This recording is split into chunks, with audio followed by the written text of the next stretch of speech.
इन्फंट्रीचा war cry म्हणजे जे युद्धघोषणा म्हणू की बोल श्री छत्रपती शिवाजी महाराज की जय बरोबर ही आपली युद्धघोषणा मराठा इन्फंट्रीची आहे म्हणून ही गोष्ट द्यायला होती. मी काही वर्षापूर्वी दिल्लीला गेलो तिथं अण्णा हजारेंचं आंदोलन चालू होतं भ्रष्टाचार विरोधी.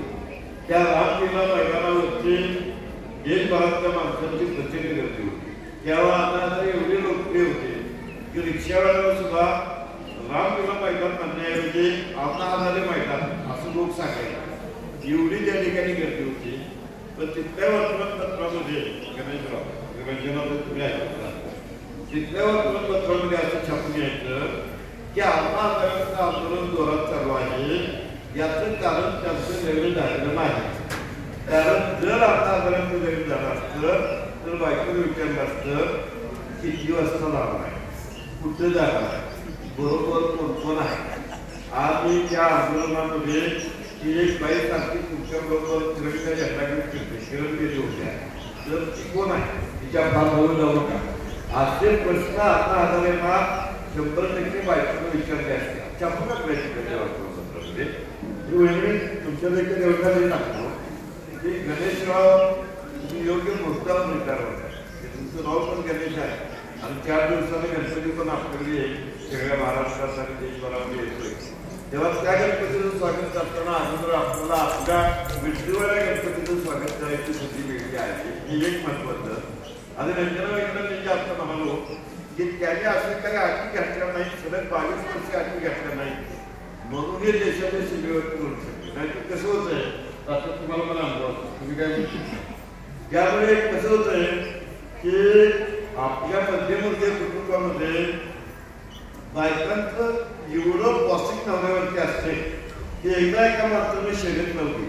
बायकोचं जे ऐकतात 100% ऐकतात त्यांनी माझ्या उजव्या हाताला थांबायचं आणि बायकोचं जे अजिबात ऐकत नाही त्यांनी माझ्या डाव्या हाताला थांबायचं. म्हणजे बायकोचं ऐकायच्या डिपार्टमेंटला माणूस भरायला पडतो आणि एक पटकुकडा माणूस बायकोचं ऐकत नाही म्हणून ठाममध्ये उभा राहिला.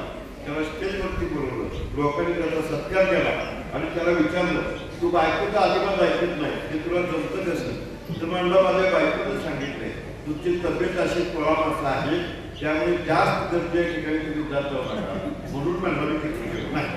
जेव्हा कुणाचंही सामाजिक राजकीय प्रशासकीय काम होताना बायको हा त्याचा महत्वाचा मुद्दा आहे. शिवाजी महाराजांचा मी उल्लेख केला तुमच्या माहितीसाठी जातो. दुसऱ्या महायुद्धामध्ये ब्रिटिश सरकारनं जेव्हा लष्कर भरती सुरू केली त्या रिक्रुटमेंटच्या भरतीवरती शिवाजी महाराजांचं छायाचित्र होतं. आज या अरुणाचल सारख्या प्रदेशामध्ये देखील छत्रपती शिवाजी महाराजांचा पुतळा आपल्या सैन्याला प्रेरणा देतो. बाबा सगळ्यात महत्वाचा मुद्दा हा आहे की हे लष्कर जे येतं जवान जे येतात ते कुठे येतात ते ग्रामीण भागात येतात ते कुठे येतात ते शेतकरी कुटुंबात येतात. म्हणजे आपलं सैन्य जसं शिवाजी महाराजांचं सैन्य हे देखील जनतेतून उगवलेलं सैन्य म्हणून तर त्यांच्या आणि मृत्यूनंतर सुद्धा आपलं लष्कर लढत राहिलं निश्चित लढत राहिलं. ते ऐन वेळेला दुसऱ्या गटामध्ये पक्षामध्ये जायच्या हद्दीची जी परंपरा आहे ती न पाहता आपलं सैन्य लढत राहिलं समाजावरती निष्ठा राखून जी सामान्य माणसं ही शेतकरी कुटुंबातून आलेली सामान्य माणसं आहे. आणि आज जी त्यांचा वारसा जो आहे मी तुम्हाला सांगतो की एक कॅप्टन विक्रम बात्रा म्हणून होते. हे कॅप्टन विक्रम बात्रा कारगिलच्या लढाईमध्ये शहीद झाले. ह्या कॅप्टन विक्रम बात्राने लढाईला जाताना आपल्या आईला असं सांगितलं की मी एक तिरंगा फडकावली किंवा तिरंग्यात गुंडावली. विक्रम बात्राने दोन्ही शब्द खरे केले. म्हणजे विक्रम बात्राने या कारगिलच्या लढाईमध्ये शिखरावरती तिरंगा फडकवला आणि त्या युद्धामध्ये ते शहीद झाले. म्हणजे आईला दिलेला जो शब्द आहे की मी तिरंगा फडकावून येईन किंवा तिरंग्यात गुंडावून येईन या कॅप्टन विक्रम बात्राने हे एक उदाहरण झालं. हे दोन्ही शब्द खरे केले. तिरंगाही फडकवला आणि तिरंग्यात गुंडावून आपल्या आईकडे परतही आला. आज दिल्लीतल्या एका चौकाला कॅप्टन विक्रम बात्रा यांचं नाव दिलेलं आहे. तेव्हा ही जी मरणाची प्रेरणा आहे, हा जो रोमॅन्टिसिझम आहे की देशासाठी मी प्राण द्यायला तयार आहे, हे करतात माणसं, अगदी आजही करतात. म्हणजे शिवाजी महाराजांच्या काळातले एक उदाहरण सांगितलं आहे.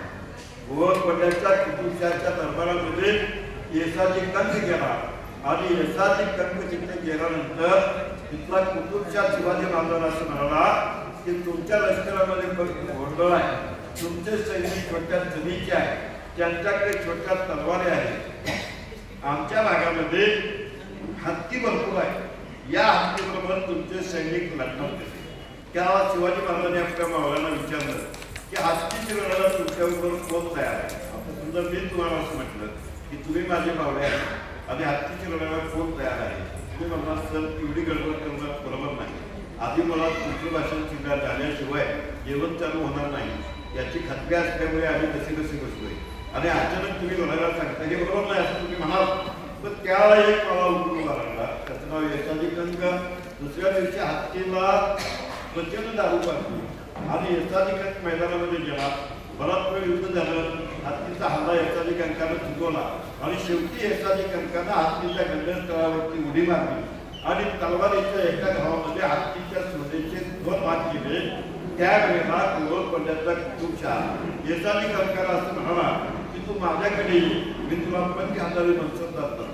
येसाजी कंकानं त्याला दिलेलं जे उत्तर आहे ते महाराष्ट्राला आज हे आगमन वाक्याला असं आहे. येसाजी कंक असं म्हणाला की तुमच्या 50,000 मनसबदारीपेक्षा माझ्या महाराजांनी दिलेलं मानाचं कडं हे मला लाख मोलाचं आहे.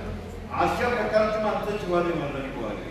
तर आता त्यानंतर गणपतीचा भाग असा आहे, गणेशचंद पी.जी. पाटील नेहमी सांगायचे, काय सांगायचे की हा किस्सा एक इंग्रजीचे शिक्षक वर्गात होते, बऱ्याच कॉलेजचे पुढे एक म्हणतात ते हा विषय कसा शिकवायचे, इंग्रजीत कसे सांगायचे. Yesaji Kank went to the Maidan and then Hatti also went to the Maidan. Hatti galloped and Yesaji Kank also jumped.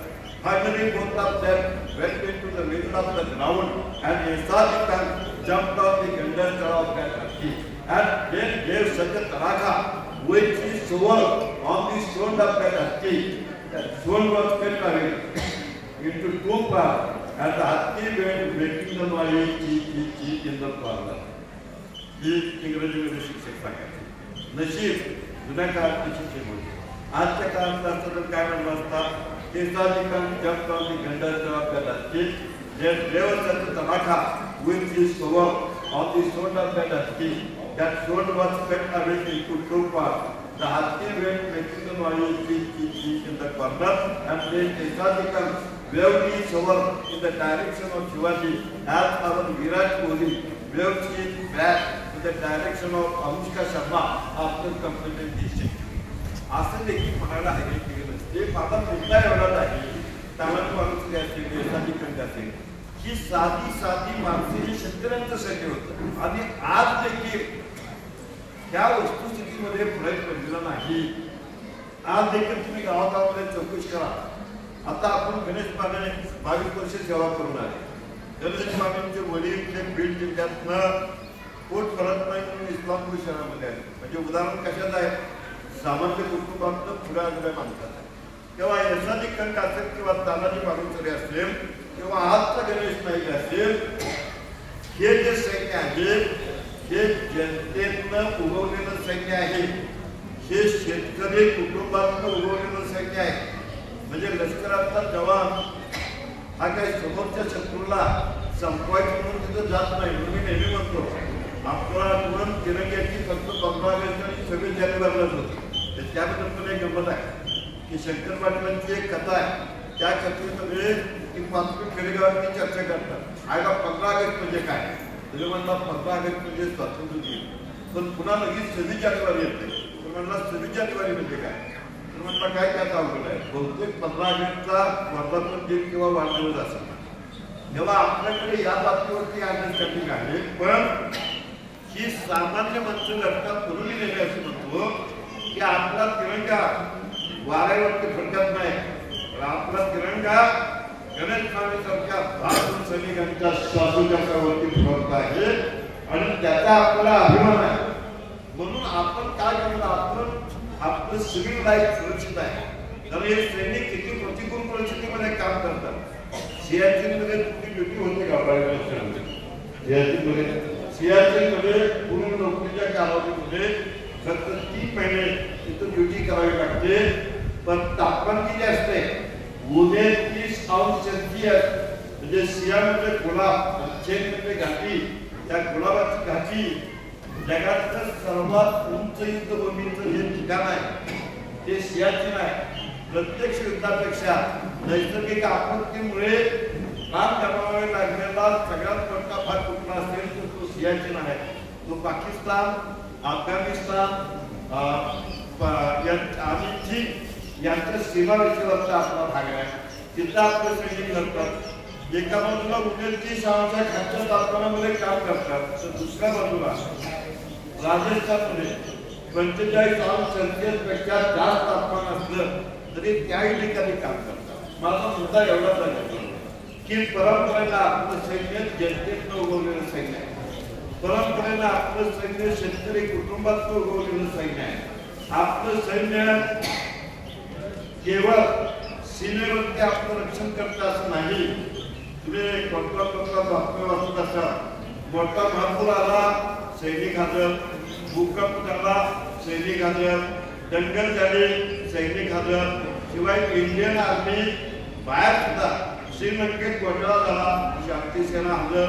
म्हणजे आपलं जे 45-50 लाखाच्या दरम्यानचं जे देशाचं सैन्य आहे ते केवळ आपल्या 140 कोटी जनतेचं संरक्षण करत नाही तर अनेक सामाजिक उपक्रमामध्ये, लोकांच्या हिताच्या उपक्रमामध्ये आपलं सैनिक तिथं सामील होतात. म्हणून तुमचं माझं कर्तव्य काय आहे सांगतो तुम्हाला.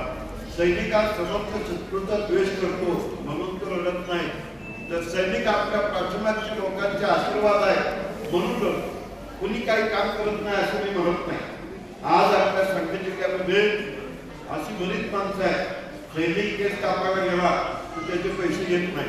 आज आपल्या सैनिक जिल्ह्यामध्ये असे अनेक हॉटेल्स आहेत, तिथं सैनिक जर गेला तर त्याला जेवणाच्या बिलामध्ये सवलत देतात. आज आपल्या सांगली जिल्ह्यामध्ये असे अनेक दवाखाने आहेत की सैनिक जर असला तर त्यांचं बिल दवाखान्यामध्ये कमी करतात किंवा काही वेळा फुकटच तपासतात. आपल्या सांगली जिल्ह्यामध्ये अनेक वाहन चालक असे आहेत की गणवेशातलं सैनिक जर स्टँडवरती उतरला तर आपल्या गाडीनं त्याला घरापर्यंत उभं सोडतात.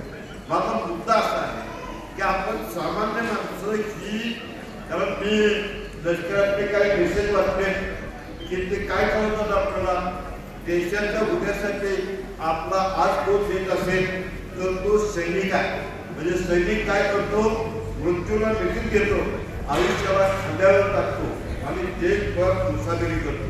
म्हणून मी मगाशी ज्या सियाचीन प्रांताचा उल्लेख केला तो हॉस्पिटलच्या बाहेर बोलून आहे, सियाचीन सैनिक आधीच आहे, सियाचीन सैनिक आधीच आहे. म्हणजे सियाचीनचे सैनिक मृत्यूला घाबरत नाही.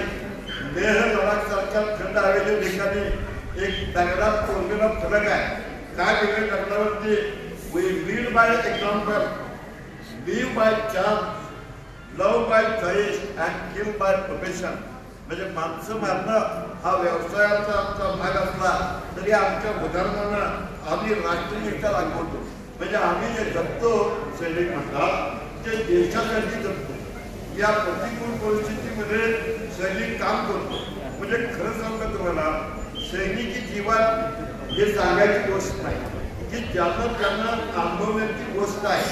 त्यामुळे अशा प्रकारे आपले जे सैनिक आहेत हे मराठा एकमेकांच्या बाबतीत कोण श्री छत्रपती शिवाजी महाराज के जय अशा प्रकारची घोषणा देऊन, म्हणजे मला तर असं वाटतं की सियाचीन हे जे आहे हे भारताने चीन आणि पाकिस्तानमध्ये मारलेलं एक महत्वाचं पाचन आहे.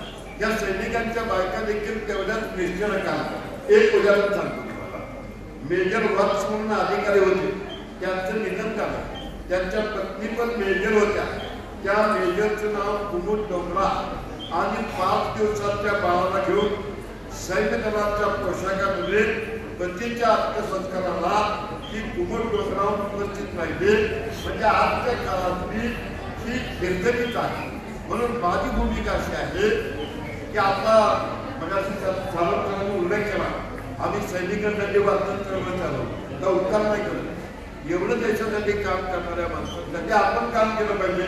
मग आम्ही काय करतो, आपल्या सैनिकांचं वय जे 20 ते 35, शिक्षण हे 12वी पदवी ग्रहण करून समाजातनं पुस्तकं गोळा करतो. कारण का तर आपल्या गणेशरावांना मान्य असेल की आपल्या इंडियन आर्मीच्या ग्रंथालयामध्ये इंग्रजी आणि हिंदी पुस्तकं आहेत, पण मराठी पुस्तकं जवळपास नाही.